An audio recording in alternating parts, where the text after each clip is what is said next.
tungali tuna mchakato wa kutafuta kijana wa keyboard. Kama utampata tafadhali tu connect. Tunatafuta huyo kijana, bado tuna hali nyingi ambazo bado hazijatimia, hatujafa moyo, tungali tunatafuta. Na kama wewe pia utasikia mtu mmoja mahali, tusaidie, tutafurahi na mambo yatakuwa mazuri katika jina la Yesu. Inasema hivi 12:14 Joshua 12:12 Joshua inasema hivi. Mstari wa 12 Joshua 14 inasema hivi: basi sasa unipe mlima huu ambao Bwana alinena habari zake siku hiyo, kwani wewe ulisikia siku hiyo jinsi Waanaki walivyokuwa huko na miji ilivyokuwa mikubwa yenye boma. Yamkini yeye Bwana atakuwa pamoja nami. Yumkini yeye Bwana atakuwa pamoja nami nitawafukuza watoke nje kama Bwana alivyonena. Nataka nirudie tena huo mstari. Basi sasa ni habari za Kalebu huyu. Basi sasa unipe mlima huu ambao Bwana alinena habari zake siku hiyo, kwani wewe ulisikia siku hiyo jinsi Waanaki walivyokuwa huko na miji ilivyokuwa mikubwa yenye boma. Yumkini yako imeandikwa hivyo, yumkini. Yumkini nifikiri labda ni yumkini, kumbe ni yumkini.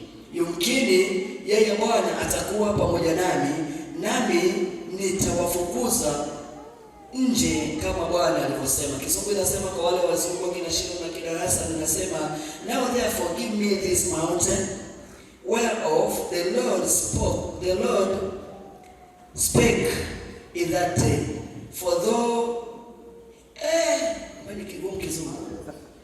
For thou heardest in that day how the Anakites were there, and that the cities were great and fenced.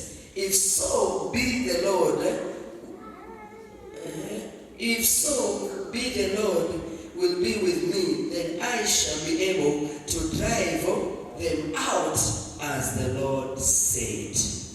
Bwana nalibariki neno lake katika jina la Yesu. Bwana nalibariki neno lake katika jina la Yesu. Nataka kuzungumza habari ya nini hasa kinafanyaga wapendwa wasisifikie ahadi na baraka ambazo Mungu anakuwa amezungumza juu ya maisha yao. Ninaamini kabisa hata kwenye ibada hii tuna watu ambao tayari Mungu amezungumza mambo makubwa juu yao. Tuna watu ambao wanatembea na ahadi za Bwana kwenye mikono yao.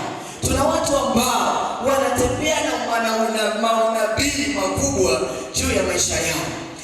Nataka kukumbuka miaka ya nyuma tulikuwa na mtumishi mmoja anaitwa Edmond ambao ni nabii wa hili kanisa na rafiki yetu sana. Ninakumbuka kabisa kama sikosei kipindi alichokuja hapa mwanzo, alizungumzia watu na kama sikosei kuna watu wengi sana walipewa maneno ya unabii na mahali makubwa. Mungu anasema wewe ni nini, wewe ni nini. Nakumbuka hata kuna mtu mmoja, sitaki kusema jina lakini niliona prophet alifanya siku 1, 2, 3, 4 akamwambia mtu fulani hapa ndani, wewe una kipawa cha unabii mkubwa baada ya miaka 4 kutoka sasa. Hata kupractice hicho ambacho wanakisikiaga ndani, maana ndani yako kuna neema ya unabii. Watu wana ahadi nyingi, watu wana mapromise, watu wana mabaraka wanatembea nao mikononi, lakini bado haijadhirika kwao. Sasa nataka kuongea nini kinafanyaga watu wanaishia katika mapromise, watu wanaishia katika mahali. Biblia inasema Kalebu wakati walitumwa na Musa waenda wakaipeleleza nchi ya ahadi, walienda wakakuta ule mji ama ile miji mizuri inapendeza na manyumba mazuri, wakakutana na matunda ya mizabibu mengi, lakini Biblia inasema walishangazwa na kitu kimoja, maana wakaaji wa ile nchi ambao Mungu ameahidi kuwapa walikuwa ni majitu makubwa yanaitwa Waanaki. Na haya majitu yalifanya Israeli wakaogopa, maana Biblia inasema ya kwamba Israeli walishiona kama mapanzi kwenye hawa watu wanaitwa Waanaki. Na ukumbuke ni Mungu ameahidi atawapa, na Biblia inasema ajionavyo mtu nafsini ndivyo alivyo. Kwa hiyo hicho kitu cha kujiona wadogo kwa Israeli mbele ya Waanaki kilifanya hofu ya Ibilisi ikajaa kwenye mioyo yao. Lakini nashukuru Bwana kwa sababu ya Kalebu na Yoshua. Biblia inasema ya kwamba walitia Israeli moyo, yetu hapa ni makubwa, miti hii ina mafensi, lakini kama alisema Bwana atatupea, tusife moyo. Haijalishi ni wakubwa namna gani, sisi ni wadogo namna gani kwao, lakini tujipe moyo, maana alichoahidi Mungu atakifanya. Lakini 10 katikati ya watu 12 walisema sasa hatuwezi. Hii haipo. Tutadore, hatuwezi kupigana naye bali hatuwezi. Sasa walipoenda wakapigana na wakafanya walichofanya, miaka 45 baadaye Caleb anakuja anasema, anamwambia Musa, sasa Musa ameshakufa, najua Yoshua amechukua kuongoza Israeli. Miaka 45 baadaye Caleb anakuja kudai ule mlima alioahidiwa, maana baada ya kutia Israeli moyo, Musa alisimama akamwambia Caleb, kwa sababu haujafanya vibaya, umewatia watu hao moyo, huu mlima nitakupa. Biblia inasema miaka 45 baadaye Yoshua Caleb anakuja kudai huo mlima. Sasa unakuja kujiuliza, miaka 45 baadaye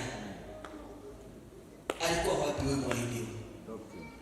Alikuwa wapi? 45 years.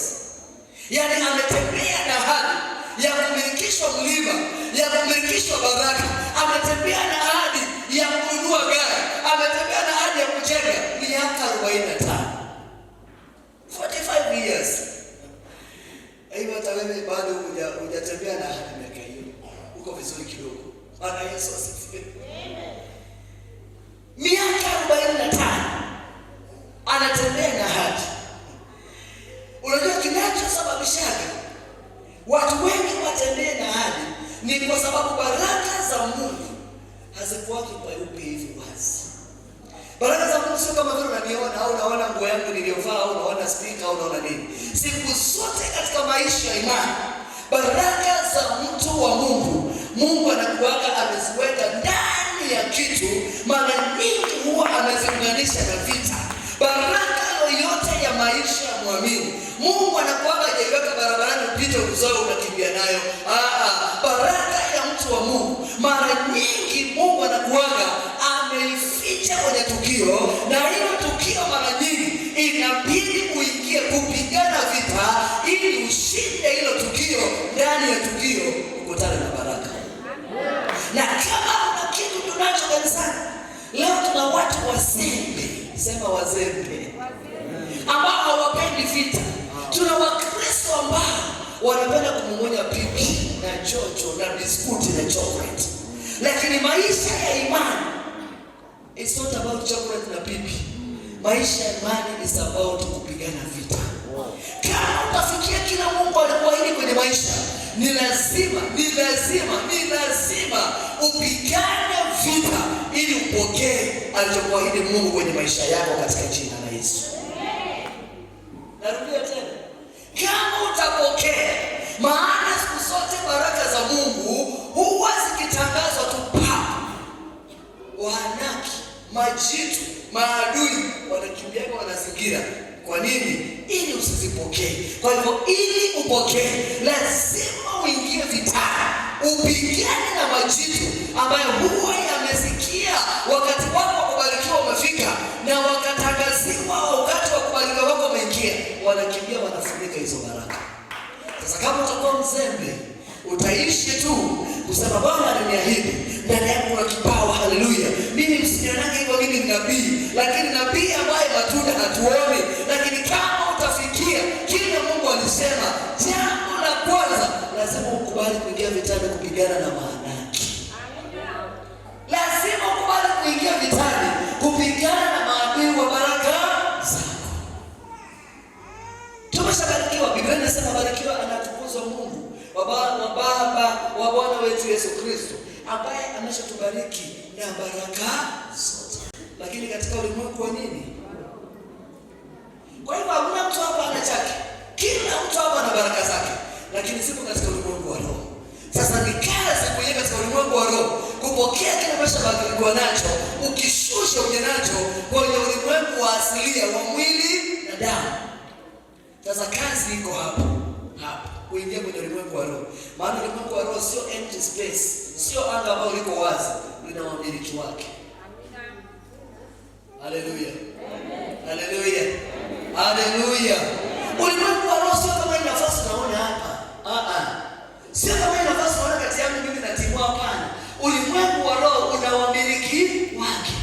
una wafalme wa Uajemi, una principalities ziko pale juu, ili uingie upokee kile ambacho Mungu alishakubariki nacho katika ulimwengu wa roho. Ni lazima ukunje shati na ukunje suruali, uingie vitani ili upokee hicho ambacho Bwana alishakuahidi nacho. Haleluya, kanisa la Bwana. Bwana Yesu asifiwe.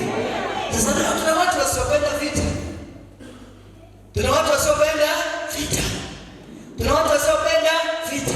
Tuna watu hapa hata wajui panga ya vita inashikwaje mkononi.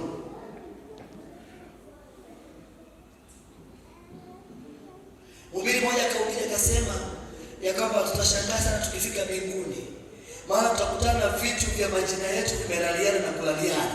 Mhubiri akawa anachekesha, akawa anatuambia, maana akawa anasema ati yeye ana imagine katika ulimwengu wa roho ya kwamba kuna warehouse, kuna godown kubwa kwa Mungu ambayo ina vitu vingi pale ndani na kila kitu kimeandikwa jina la mtu.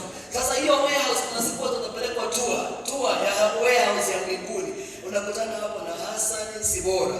Wanasema hivi mbinguni kuna Hassan Sibora mwingine hapa. Mbona yeye jina anataka mara kwangu? Anakupa hakuna mwingine hapa, hii ni yako. Naona hii ni yako, ulishinda kuchukua. Gari zina mavumbi huko, nyumba zimeotea manyasi huko, baraka zimekaa huko mpaka zimebadilisha rangi. Maana watu waliogopa vita, waliogopa kuingia katika ulimwengu wa roho ambao una wenyeji wao, kupigana vita ili kushinda hilo anga, ili kuingia kupokea baraka zao. Sasa huyu Kaleb anasema, nipewe cha kwangu, maana hata nyinyi mnajua vile ile miji ilikuwa imezingirwa na kuta zake, na vile wananchi walikuwa wanaishi pale yalikuwa ni majitu makubwa, na nikapigana nikashinda. Kwa hivyo nisizuiliwe, nipewe kilicho cha kwangu. Mpendwa, kama utapokea hazina, kama utapokea baraka, au utakiwe kuwa Mkristo wa mama, lazima uwe Mkristo ambao unajua majira ya kubarikiwa, na lazima uwe Mkristo anayejua nini kinazuiaga, nini kinachelewesha, nini kinakawishaka baraka zangu. Maana pasipo kujua utabakia Mkristo Januari to Disemba wa kuja kanisani kutoa sadaka na kuondoka. Haleluya. Bwana Yesu asifiwe. Amen. Kanisa, Bwana Yesu asifiwe. Amen. Nasema kanisa, Bwana Yesu asifiwe.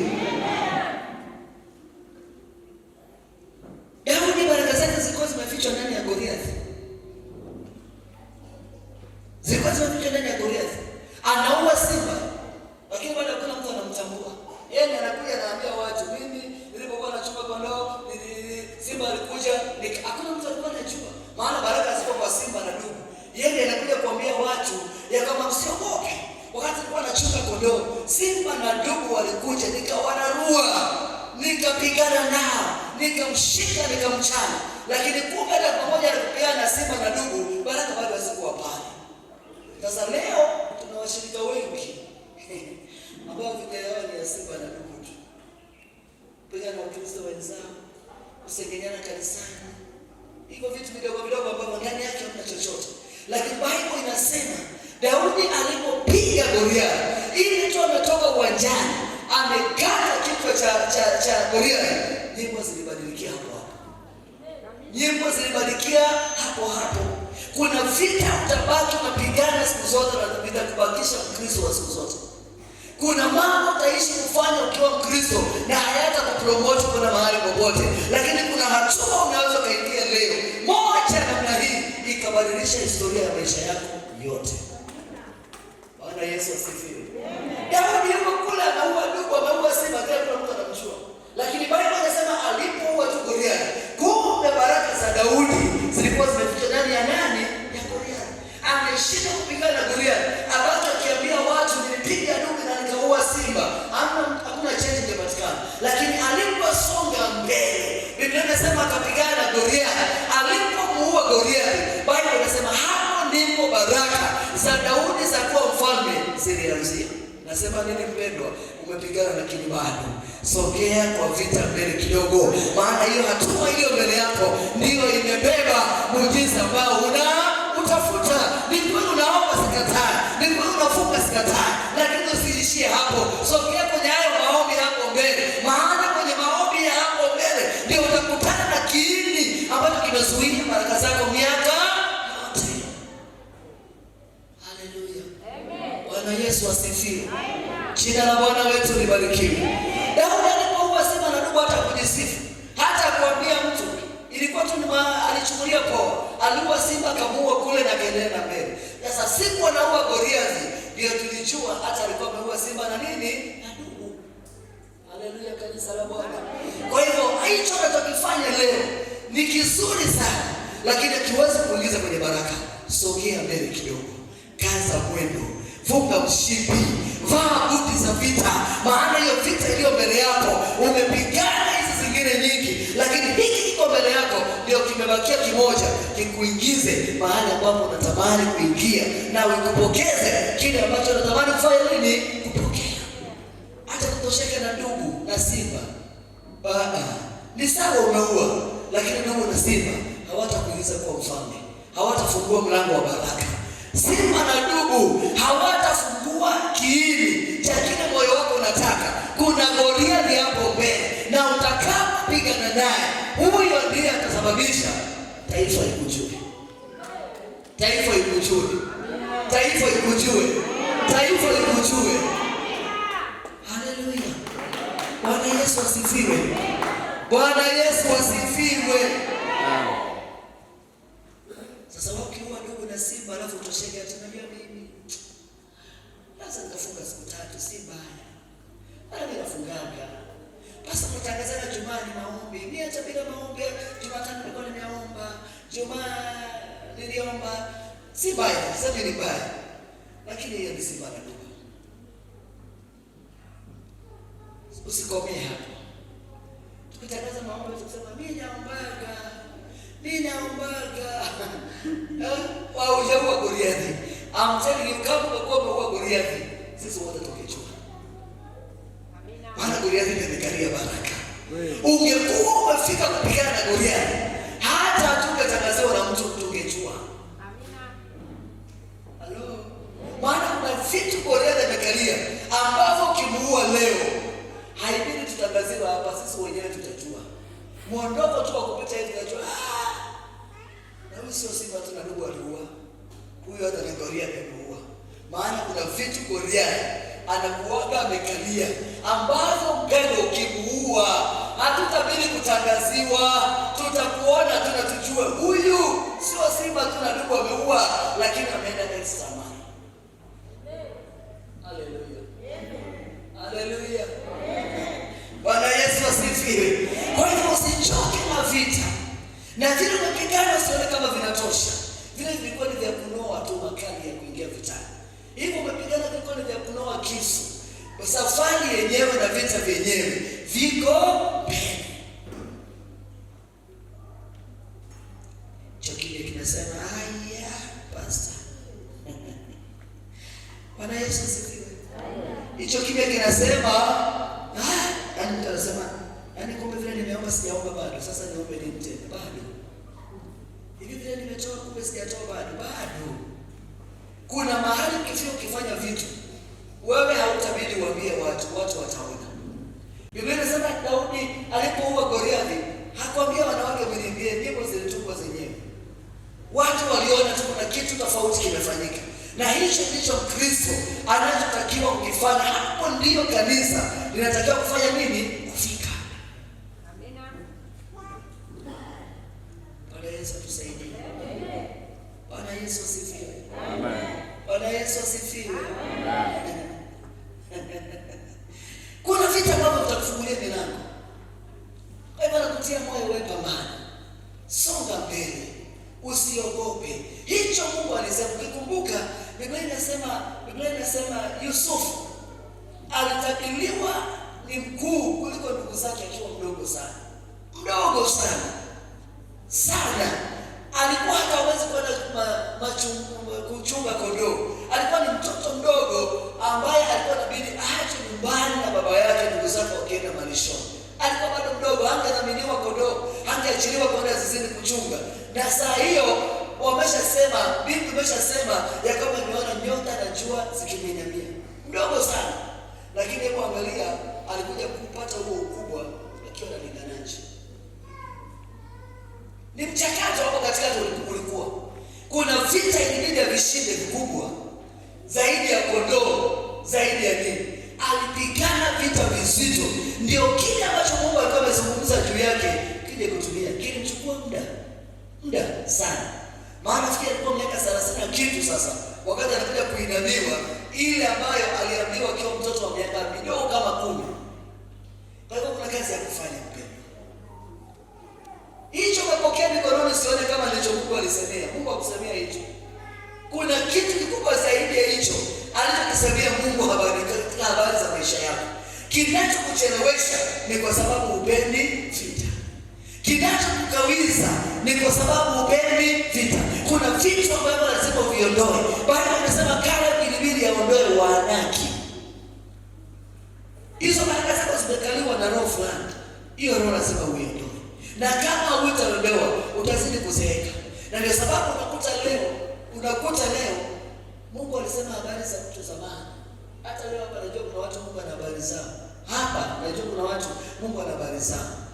Alafu kwa mfano nisakutumia mfano mzuri. Nilisema hata Jumapili iliyopita, nilisema kwa wale hawako hapo Jumapili. Mungu amesema atakubariki na ameshahidi atakuinua. Alafu hiyo baraka Mungu alisema atakubariki, kwa mfano hiyo ni baraka ya gari. Unakuja kushinda hiyo vita, unakuja kupokea gari ukiwa na miaka 70. Sasa miaka 70 gari sawa, umeshinda vita, umemaliza. Umepokea gari na miaka 70, gari inakusaidia ni miaka 70. Ndio nilisema Jumapili hapa watu wakacheka sana. Unapata gari na miaka 70 unafunisha gari hivi. Na baba mmoja alikuwa hapa kwetu hapo. Nafikiri alikuwa na hiyo miaka 70 na kuendelea. Na alikuwa anataka sana kuendesha gari. Sasa tunakutana naye, ukiona gari yake barabarani kama una gari unapisha. Maana anataka kupita na wewe, maana macho yafanye nini? Hapo hivi. Ile yellow line ile barabara ile line katisha gari hii au unakuta yuko upande wako. Sasa ndio kwa sababu unaona usogeze kando. Yeye afanye nini? Baraka yako inakuja kuwa tabu kwa watu. Pigana saa hii na nguvu. Ili kilicho chako ukipokeza hizi mapema. Bwana Yesu asifiwe. Sasa kale bwana miaka 85, 85 years.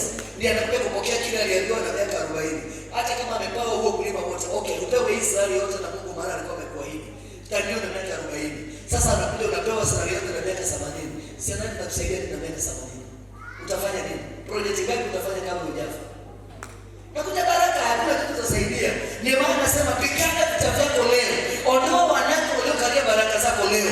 Ili kama ni kupokea chako, upokee mapema. Hata kuna msemo unasema mapema ndio best. Kama ni kula ukole mapema, kama ni mifupa uvunje mapema, bado iko. Sio unakuja kubarikiwa, alafu sasa unataka kula nyama choma, hata uweze maana meno hauna. Ukienda kuja kula nyama wewe ni chumvi tu unaimumuda. Alafu unatema nyama chini maana meno hauna. Unachukua nyama unaweka mdomoni unapapasa na hiyo mapengo yako, alafu unatema nyama chini maana mapengo haiwezi kula nyama. Mungu akubariki saa hii. Kama ni mifupa unapambana nayo sawa sawa, unasikia ladha ya nini? Pigana na maadui walio juu ya bara yako saa hii. Ili kilicho chako Mungu akupe mapema. Bwana Yesu asifiwe. Haleluya kanisa la Bwana. Nikasema Yesu watu wakafikiri mchezo. Sasa miaka 70, miaka 80, unataka gorofa ikusaidie nini? Hata hii gorofa tumejenga, kuna watu tukiimaliza hawataweza kukaa kule juu. Itabaki ya vijana. Kuna wengine hata kijaribu kupanda hata fika, ibada itaisha kesho kwenye kazi na panda. Kuna watu hapa sasa hivi tunao na tumejenga nao hii kanisa, lakini mimi ninachosema tutamaliza hii kanisa na hata kaa juu. Maana hata kupanda pale hataweza. Kwa hivyo tuimalize mapema, wale watu wana nguvu waliojenga wakae nini? Wakae juu, wajienjoy. Kuna mtu mmoja akasema siku moja tuko na chai hapa nje. Akasema kamilisha jambo haraka. Maana mimi nataka kuwa naabudia Mungu kule juu. Kuna watu wanaokuja tumalize. Na hawataka kukaa wapi? Kwa hivyo kabla ya wale hawajaja tumalize mapema. Akema James wakae juu kabla nguvu haijaisha. Amina. Haleluya. Bwana Yesu asifiwe. Kwa hivyo kama ni kupambana tupambane saa hii. Kama ni kujenga tujenge saa hii. Na kama kuna adui amesimama ili kanisa hili lisimalizike, tupambane naye saa hii. Maana vinginevyo sisi wajenzi wa hii kanisa miaka ya nyuma haitatusaidia. Haleluya. Bwana Yesu asifiwe. Pambana na wanawake waliokalia baraka zako. Mpendwa saa hii. Maana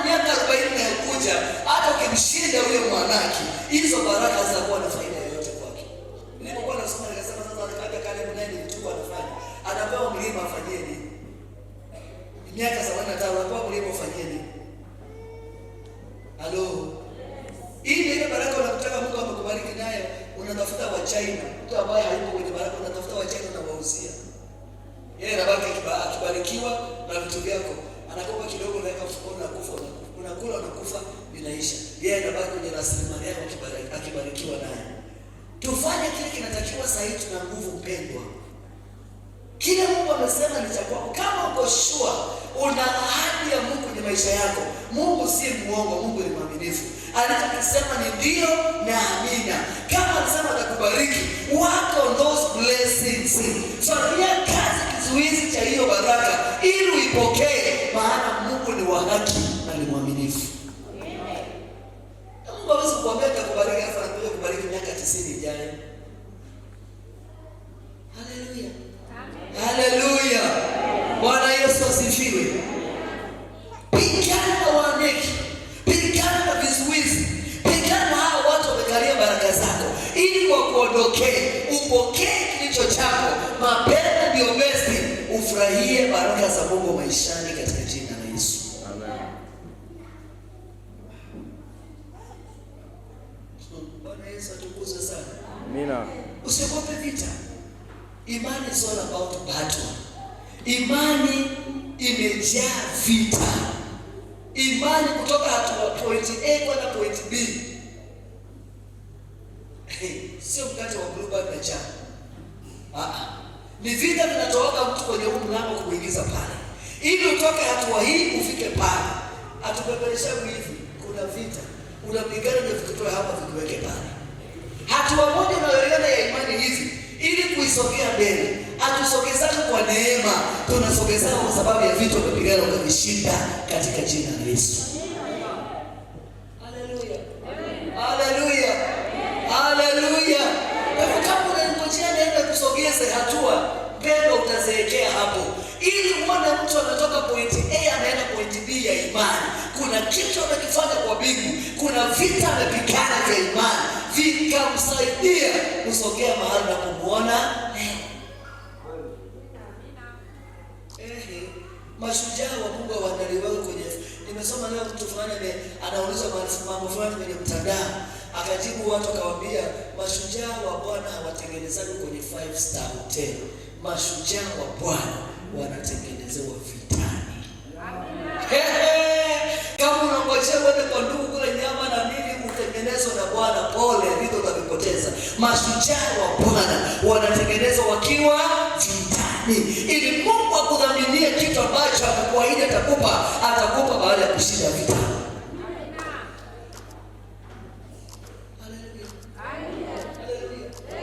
Hakuna mzizi wowote wa mtu wowote uliopanda leo unasogea kule chini bila kutikisa ardhi.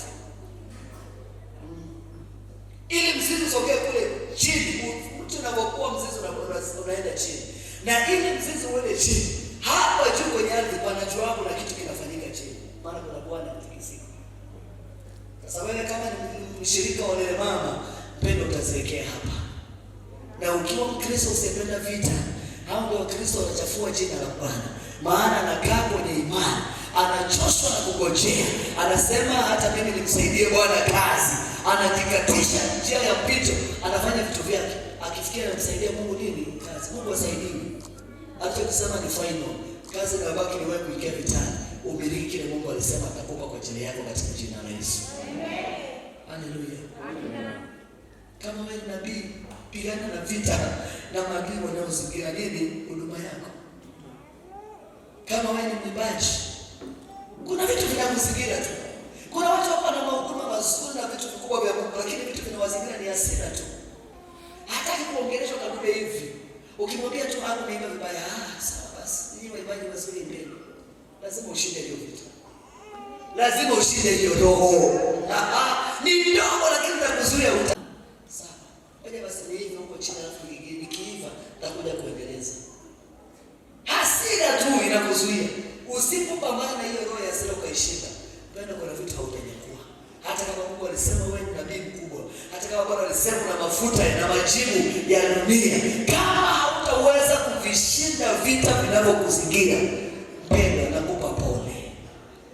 Jiandae kuomu hicho kiti na kuona hicho kiti moto mwaka na miaka mingine na mingine mpaka uzeeke.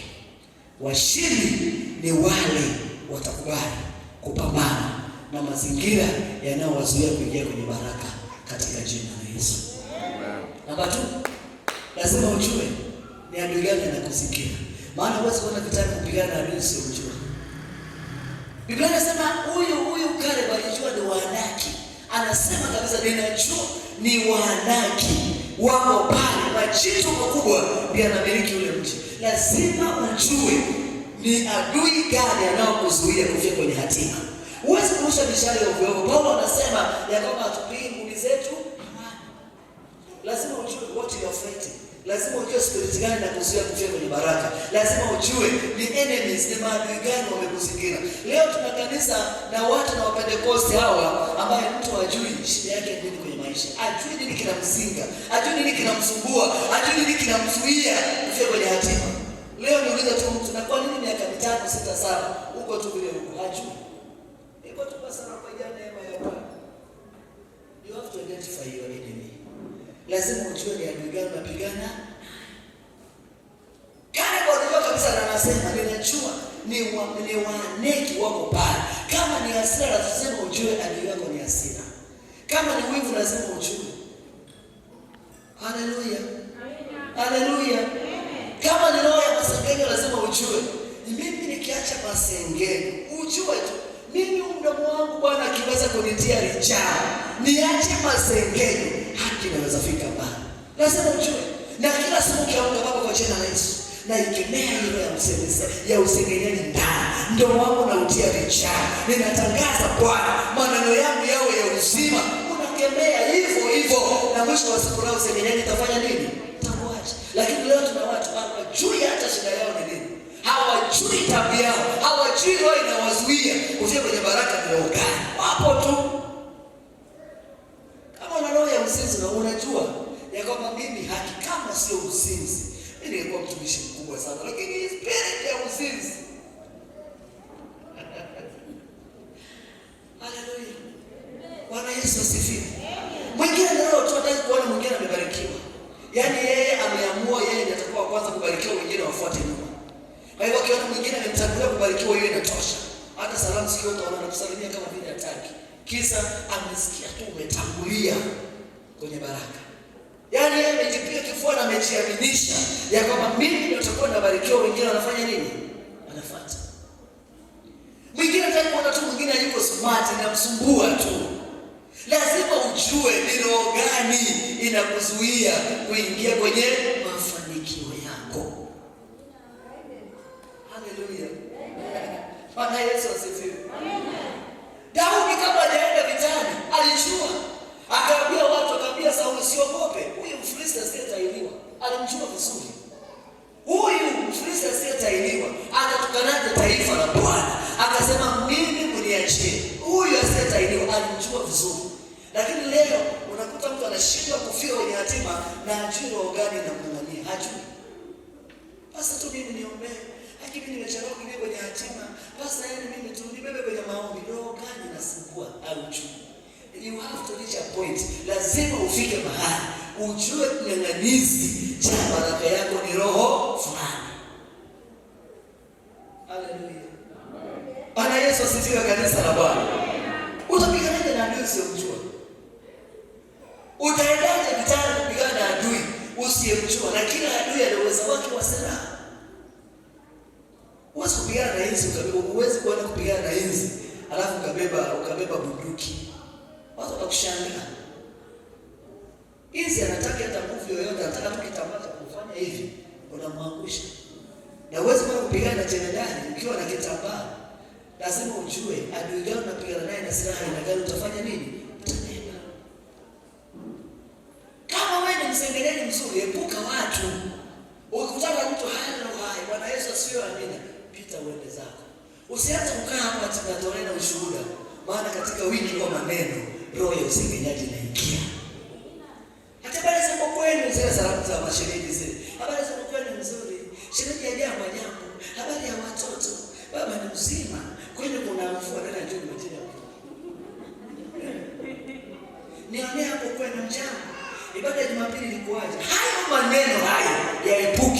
Maana kwenye usemaji huo mwingi utakuta Jumapili hata wako wengi. Alikuwa watu watatu tu, ilikuwa ile. Kama wewe ni msengenyaji, acha maneno mengi. Kutana mtu mpe hai. Bwana Yesu asifiwe, amina. Niko busy. Tukutane. Unaenda. Na kwa staili hiyo, adui mwenye kukusonga utakuwa umempiga 90%. Lakini wewe msengenyaji, alafu ukienda sokoni unatumia risali zima kwenda sokoni. Kama unafika tu sokoni unatumia risali. Na unajua wewe ni msengenyaji. Mkiatu alikuja ibada yenda na kwanza ibada. Hata sauti yake ilikuwa ndogo mpaka mzee wa kanisa akamwambia ongeza sauti. Roho ya usengenyaji imezaliwa hapo. Imezaliwa. Kwa hivyo kama wewe ni msengenyaji, jua roho inakufuata, epuka maneno. Ukianza na kufuata maneno, kuna kitu unafanya hapa. Ngoja nimalize alafu nitakurudia. Imeenda hiyo. Kupigia mara kidogo tu. Halo? Kidogo tu kupigia. Dakika moja tu. Kata hiyo. Unafikia kusema mara mbili na kusumbua. Utakuwa umeshinda kwa usengenyaji. Usengenyaji unasikia? Nakupa mbinu ya kushinda vita. Nakupa mbinu ya kushinda adui. Bwana Yesu asifiwe. Kwani kama mselijua ule mtu na wanaki majitu makubwa. Kwa hivyo ni mbinu yeye atafuta silaha nzito za kuwaendea. Nakupa mbinu. Bwana Yesu asifiwe. Na kama wewe ni mzinzi, achana kuangalia sketi ikipita. Usipende sketi sana.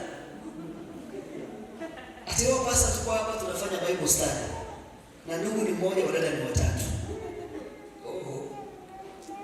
Nakupa mbinu za kushinda vita. Haleluya. Bwana Yesu asifiwe. Acha Bible study na wadada. Pasta wao tuko hapa, mimi ni mdada nitawasaidia. Wewe tafuta wandugu. Jana hapo pale nenda dukani kwake. Sio kama kuna mtu ananisikia. Haleluya. Bwana Yesu asifiwe. Bwana Yesu asifiwe. Lazima ujue kitu gani kinakufanya usiingie kwenye baraka. Kama walijua ni wanaki, na wewe jua kwa nini Mungu alikuahidi atakubariki na mpaka leo hujabarikiwa. Inapata miaka 5-6, kwa nini? Lazima hiyo to know. Lazima ujue hiki na hiki ndio sababu yako ya kutoingia. Alafu anza kupigana na maadui. Lazima ujue. Maana huwezi kupigana na adui usiyemjua. Ikawa vile unakuta mtu anasema bana, ninatubu dhambi zangu zote na makosa. Hakuna kitu kama hiyo. Wewe unajua dhambi gani umefanya. Tiwana niko mbele zako, natubu dhambi zangu na makosa. Wewe sema nilizini. Mungu niko mbele zako, mimi ni mzinzi, nilizini. Hiyo wachana hiyo mambo ya lugha ya jumla. Wewe unajua kabisa umeiba kitu cha mtu. Ati Bwana nimekuja mbele zako, dhambi zangu zote za wiki hii ninazitubia na kuzungamia, naomba damu ya Yesu nitakase na nioshe. Hujatubu. Wewe sema niliiba wiki hii. Ndio unakuwa umemshinda adui. Lakini kusema dhambi zangu zote na tunashukuru, nilikuwa nakemea pepo fulani hapa. Nilikwambia sasa kitu nakwambia ni cha ukweli. Nikakemea pepo nyingine hapa. Ile tunasema wewe ule ndani kwa jina la Yesu kisha ondoke. Nikajua sasa sio. Nikalipua. Baada ya kesho, huyo nilimwombea, pepo akasikia sikio na uma kali. Hapa unajua kuna watu wazuri mimi nawapenda. Ukifanya tu hivi pepo hawezi anatoroka. Akarudi akaja. Nikasema wewe, umerudi tena. Sije kufuza juzi. Wewe upisha haraka sana, muda wa kupishana na wewe. Karegea. Umerudi. Mimi sio hilo juzi pasta. Mimi nilikuwa hapa tukifukuza wale. Hapa kenda mimi nilikuwa hapo, niliacha kufukuza yule. Nikamuuliza, na huku siko toroke. Mimi hukunigusa. Sasa mimi vita vya watu wengine nitavingilia vya nini? Mimi hukunigusa. Ulimkuta yule ndio ukamfukuza akaenda. Mimi nilikuwa tu hapa ndani. Sasa wacha hiyo mambo ya kutubu dhambi zote kwa ujumla. Deal na tabu baada ya nyingine. Tena kwa jina. Sasa siku hizi nimekuwa na kamtindo, nikikemea pepo, hebu niche nao wengine wote mnao. Ukisema tu hivyo, unasikia sasa wewe unaitwa huko. Sasa siku hizi nilishajua hiyo ujanja. Wewe unasikia pepo na pepo, wewe unaitwa huko. Niambie mko ngapi? Mimi naona mzee mwingine tu hapa na simjue, mwambie ajieleze kwenyewe. Haya, nilikuwa nimepata hita. Wewe mzee njoo. Pepo mzee anakuja. Sasa wacha hizo mambo za kutubu dhambi kwa jumla, tubana dhambi zangu zote. Wewe sema kile ulifanya. Maana adui sio usipomjua uweze kupigana naye. Lakini adui unamjua, ukimface anajua umemjua, cha kufanya ni kupaki mizigo, anatoroka. Bwana Yesu asifiwe. Jina la Bwana wetu libarikiwe. Kwa hivyo kwanza kuwa specific. Kila kitu kinakuhusiana kwenye baraka, anza ukiaddress hivi. Unakiaddress macho kwa macho. Wewe roho ya mchoyo, wewe roho ya uchungu, wewe roho ya nini, kwa jina la Yesu nakukata. Wewe ndio sababu yangu ya kuwa nimechelewa mpaka saa hii. Hii miaka yote tangia Bwana aliniahidi atanibariki. Nimekujua ni wewe. Kwa jina la Yesu. Get out. Pepo anaondoka. Lakini kusema wewe uliye ndani yako, roho yote yakunizuia, hujamtaja mtu yoyote. Hata sasa kwa jina la Yesu najisafisha mbele za Bwana, roho ya kunizuia nisifike hatima. Pepo hawezi kustuka maana hujamtaja. Sijui kama unanisikia vile nakwambia. Pepo wa wivu wako ndani amenyamaza kwa sababu haujamtaja. Pepo ya choyo, pepo ya hasira, pepo ya uzinzi yuko ndani ametulia, na ukimuuliza anasema sasa mimi ndio mimi sijafukuzwa. Mimi sijafukuzwa. Kwa hivyo ni lazima uaddress. Ndio maana kale wanasema ninajua ni mwanaki. Kwa hivyo na wewe jua ni spirit gani inakuzuia kufika kwenye hatima yako. Bwana Yesu atusaidie. Bwana Yesu asifiwe. Sikwambia masiara, nakwambia kweli. Mimi nimefanya deliverance hapa na deliverance hapa zimenifunza mambo. Ule muda nilikuwa natumia zamani deliverance, siku hizi tumie huo muda. Maana kwenye hii deliverance nimepata mambo. Pepo ukiwa mapepo sana ndani ya mtu, ukiwafukuza hao mapepo, kuna pepo litabaki ndani. Na siku utamkamata na kwambia sisi pasta ulitukuza, ulipiga yule mwingine na yule na yule na yule, sisi tulikuwa tu hapa ndani. Au kutuambia tuondoke. Kwa hivyo jua ni adui gani unayepigana naye. Itakupa wepesi na urahisi wa kupigana hivyo vita, na kwa muda mfupi sana utajikuta umekaa juu ya baraka zako katika jina la Yesu. Haleluya. Haleluya. Haleluya. Haleluya. Ukiwa na roho ya ulevi, jichunge sana. Ukienda sherehe wacha kwenda kwenye upande wa vinywaji. Wewe kula pilau na nyama alafu unaondoka na nyumbani. Piga maji chupa mbili alafu nasema vinywaji leo hapana. Nenda nyumbani. Maana ukimaliza hiyo pilau yako alafu sasa yule mwenye kusimamia vinywaji alete vinywaji, utajikuta huko. Maana ni ya bure kwanza kwenye masherehe. Pombe si ya bure. Na yeye sababu umekula chupa ngapi? Kwa hivyo wewe kula pilau, kula chupa zako za maji, deli moja piga alafu shika njia kwenda nyumbani. Wanasema pasta yetu kose kunywa ya bure na tulichanga mchango. Kadi nilipita nikatoa 50,000.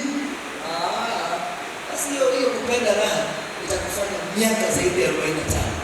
Utakaa bila kufika kwenye nini? Kwenye baraka zako. Na kuombea mwaka huu wa 26. Mungu akupe wepesi wa kujua unapigana na adui gani katika maisha. Kutoka Jumapili ya leo anza kufanya utafiti. Roho gani imekuzuia kuingia kwenye baraka? Anza kufanya utafiti. Alafu ukijua hiyo spirit, anza kupigana nayo, ukielekezea vita, ukipigania moja kwa moja. Itakuwa rahisi kuingia kwenye baraka katika jina la Yesu. Amen. Tusimame tu kwenye miguu yetu.